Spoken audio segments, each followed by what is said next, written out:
Friends, இன்றைக்கி நம்ம ஒரு மில்க் ஷேக் தான் பார்க்க போகிறோம். ட்ரை ஃப்ரூட்ஸ்லாம் போட்டு ஒரு மில்க் ஷேக்கு.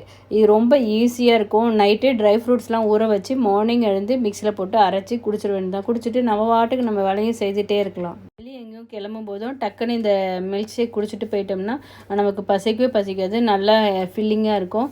வாங்க இதை எப்படி செய்கிறதுன்னு பார்ப்போம்.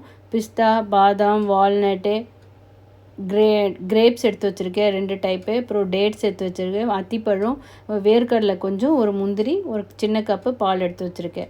இது எல்லாமே தான் இதுக்கு தேவைப்படும். இது எல்லாமே நைட்டே ஒரு தண்ணி ஊற்றி ஊற வச்சிடணும் டப்பாவில். மார்னிங் எழுந்து மிக்சியில் போட்டு அரைக்கணும். இப்படி தான் இருக்கும் இது அரைச்சோன்னே.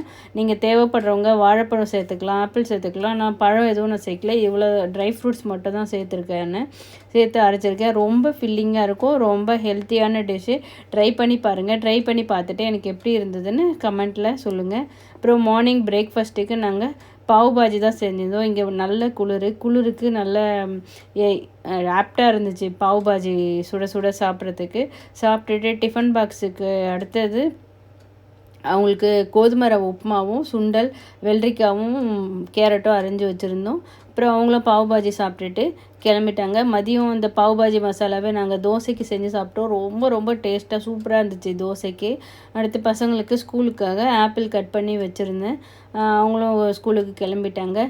இந்த வீடியோ பிடிச்சிருந்தா எனக்கு ஒரு லைக் கொடுங்க. எங்கள் சேனல் சப்ஸ்கிரைப் பண்ணி வச்சுக்கோங்க. இது